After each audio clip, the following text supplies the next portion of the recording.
Trang ra trang điểm cho cái gì? Tao sắp bét đi, còn mấy trăm điểm thấp nữa thì cũng Trang điểm 15 phút rồi mà. cho Cho chi tinh. trăm điểm ít thôi. Chọn đi. Không mặc áo váy à? 3 giờ chỉ nếu ở có cuốn lúc nãy ra thì nó phải chính xác nó chính xác Nhanh nhanh. Đấy, bộ dây kia ấy. Nó nè. Kia, màu đỏ ấy. Đấy, màu đỏ cuối cùng ấy. Chị ra trang điểm cho họ chị ơi. Chờ ra trang điểm.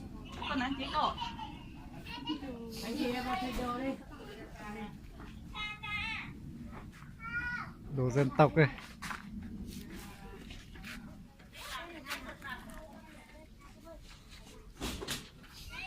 Một bé mà. Bé muốn đẹp bé.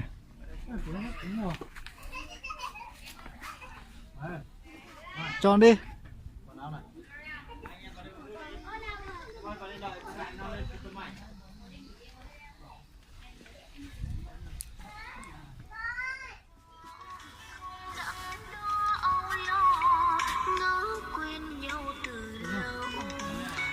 áo yết cứ để đây em trông cho cầm đi làm gì Áo ít mà. vâng cứ để đây sang trông cho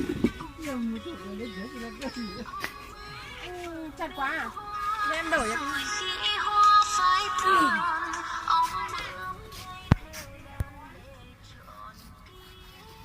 anh làm hai màu này đi màu đỏ đi vâng cái này là mũ set nó chỉ mũ này thôi cái này mũ kiểu gì nữa đây là mũ set đấy vào đây mặc đi đây Được rồi.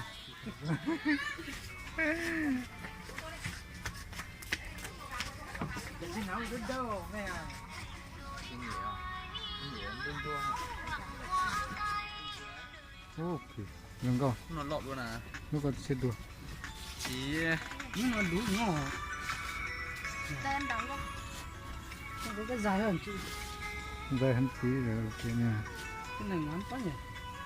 anh thích dài như thế này không Ừ. dài này sợ anh kích quá Đừng quá nhỉ. không của anh là cách tân nó nhiều kiểu áo chứ không phải một kiểu Nó lúc tối hết rồi. Nó có cái ngon. Sụp hết nhớ đây. Ngon. À giờ lúc có chút thôi giờ bắt đầu. Chút thôi giờ bắt đầu.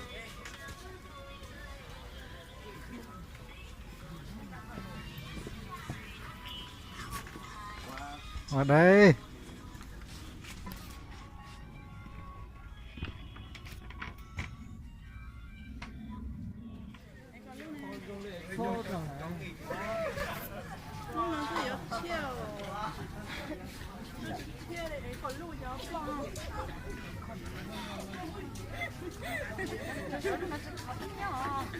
Không có. Chú ơi.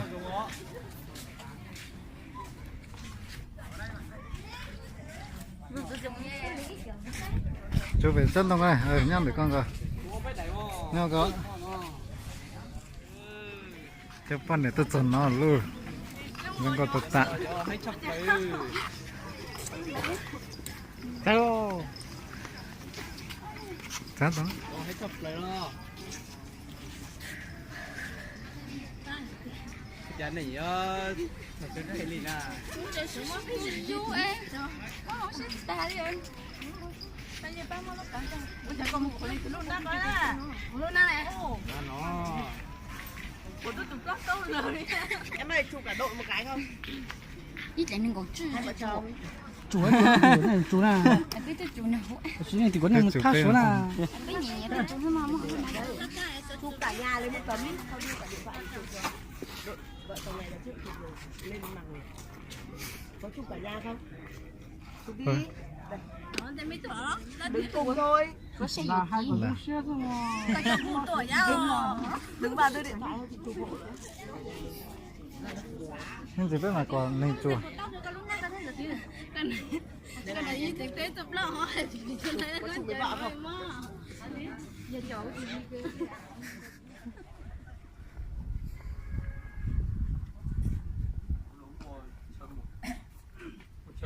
bây giờ có mà đi sửa.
Dùng tạt tá chẳng à.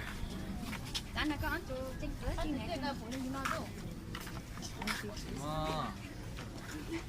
đã có ta bị nói ít chút nữa Mấy dùng tiền đúng không? Xa xong á. Dạ. Cậu xong ra. Gì xong à? Dùng tạt tá. Luôn xe. Ý. Ok.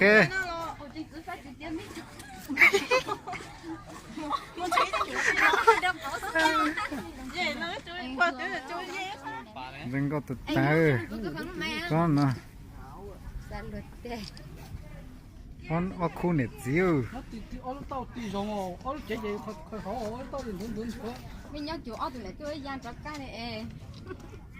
Ô chủ chế trong cái đôi rồi. Lúc thống này tôi chỉ muốn nhung lúc lăng từ qua hơn nữa.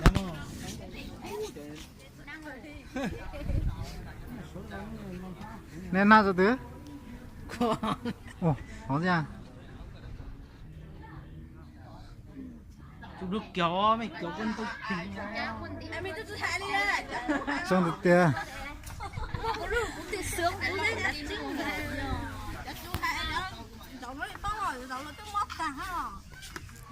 Tôi hỏi chuyện ảnh á. nó đi vào ná cái điều cung Tiêu tiêu.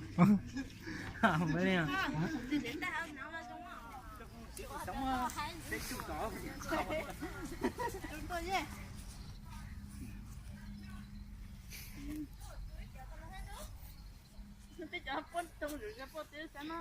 Này quên lấy quên tụi nó.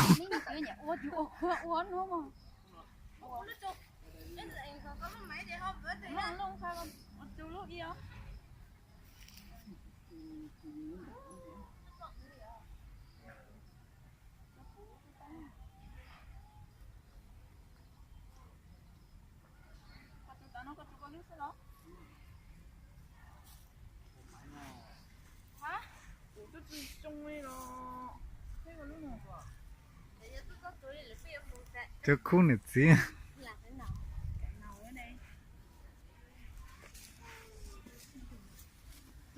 Tiền cho tiền hoa.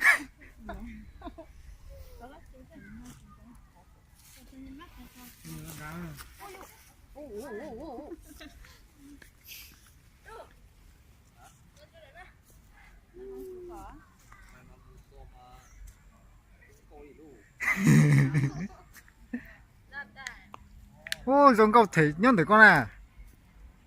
Chụp bỏ mình tiêu. Hạng là hay thế à? Hắn này xuống đẩy đi không?